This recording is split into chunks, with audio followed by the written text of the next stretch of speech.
रामकृष्ण हरी मंडळी, आज आपण आपल्या ब्लॉगला सुरुवात करतोय। आमच्या साईच्या आजीच्या दशकऱ्याच्या कार्यक्रमानिमित्त मग त्या ठिकाणी गेलो तर पाहतोय काय आमदार साहेब आले होते। आमच्या दादांचा साई सगळ्यात जास्त फेवरेट माणूस। आता काही दादांना भरपूर कामं असल्या कारणाने ते थोडेसे उशीर आले, परंतु आले जरूर, कारण की आमच्या साईचे आणि दादांची असणारी ती घट्ट मैत्री। दादांना हाय हॅलो करून मग मी निघालो लग्नात। आज आपल्याला एक लग्न आहे, तर लग्न आमच्या क्लासमेटचं म्हणजे शुभांगी ठुबे हिचं लग्न असल्या कारणाने आपण चाललेलो आहे। सकाळी एक दशक्रिया होती, ती दशक्रिया उरकली आणि नगरला थोडंसं काम करून आपण चाललोय लग्नाच्या हॉलकडे। पाहूया तिथे काय काय मजा होते। आल्या आल्या गाडी भरपूर लांब लावून आलो आम्ही लग्नाच्या हॉल जवळ, कारण की भरपूर गर्दी, गाडी लावायलाच जागा नाही। आल्या आल्या नवरीच्या भावाला भेटलो आणि आलो आम्ही हॉलमध्ये एंट्री केली। पाहतो काय आता आमची कॉलेजची अख्खी गँग त्या ठिकाणी उपस्थित होती। आता सगळ्यांना हाय हॅलो केला। आता आमचा बालमाय होता, आता बालमाचं तर वेगळंच चाललं होतं बाबा। आता लग्न चाललंय का काय पोरे बघायचं काम तेच त्याला कळाना। इकडं पोरांनी नवरीच्या अंगावर तांदूळ टाकायचे, बालमाच्या अंगातच तांदूळ टाकले, पर बालमाच्या पॅन्टीतून तांदूळ गाळायला लागले।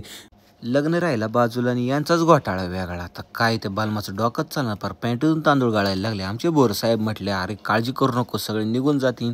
ज्ञानेश शेटला सुद्धा काही कामधंदा नाही, त्याच्या अंगात तांदूळ टाकला, आता आमच्या अंगावर टाकायला ना म्हटलं अरे नवरीच्या अंगावर टाक। इकडे नवरीच्या एंट्रीला नवरीच्या नंदबाईंनी तर डान्सचा ठेकाच धरला होता।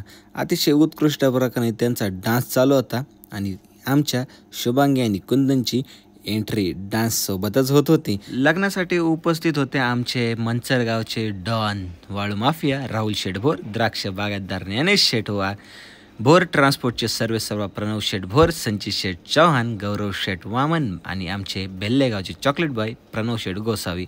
आम्ही सर्वांनी मस्त की नवरा नवरीला गिफ्ट दिलं आणि निघालो लावून आता आम्ही निघालेलो आहे आमच्या घरी। शुभांगीला आम्ही आमचं गिफ्ट दिलं।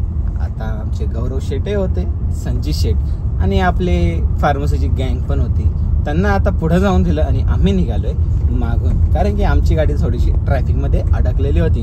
भरपूर गर्दी लग्नाला होती। आता लग्नाला काय धमाल केली ते आता तुम्ही पाहिलंच, आता पाहूयात पुढे काय। आम्ही येऊन पोचलो कोरठणच्या खंडोबा देवस्थान या ठिकाणी। आता आलोय तर म्हटलं आता दर्शन करूनच जाऊ। गाडी पार्क केली आणि आम्ही आलो खंडोबाचं दर्शन घेण्यासाठी। अतिशय उत्कृष्ट प्रकारे खंडोबाचं दर्शन झालं, गर्दी नव्हती, काही नव्हती, शांतपणे एकदम खंडोबाचं दर्शन झालं आणि आम्ही निघालो घरी। नाथ महाराजांच्या अंगावरती येऊन 7 वेळा येऊन थुंकला होता। तर काय झालं, नाथ महाराज त्या ठिकाणी चंद्रभागेच्या किनाऱ्यावरती होते, तर येऊन त्यांच्या अंगावरती थुंकला। नाथ महाराज आंघोळ करून परत रिटर्न आले। असं 7 वेळा झालं। किती वेळा? 7 वेळा। 7 वेळा झालं। 7व्या वेळेस ज्यावेळेस येऊन थुंकला, नाथ महाराज गेले ना आंघोळ करून रिटर्न आले, त्यावेळेस त्याला सुद्धा लाज वाटली की आपण केलंय काय। म्हणजे मला सांगायचंय असं की आपलं समाजाला चांगलं सांगण्याचं काम आहे, बरोबर। अशा प्रकारे आमच्या गौरव शेठला थोडंसं ज्ञान पाजून आम्ही आलो घरी। तर आजचा कसा वाटला तुम्हाला ब्लॉग सांगायला विसरू नका। लाईक करा, सबस्क्राईब करा। भेटूया उद्याच्या व्लॉगमध्ये। असंच तुमचं प्रेम सदैव माझ्यावरती राहू द्या आणि आमच्या व्हिडिओला जास्तीत जास्त लाईक करा आणि व्ह्यूज करा। रामकृष्ण हरी।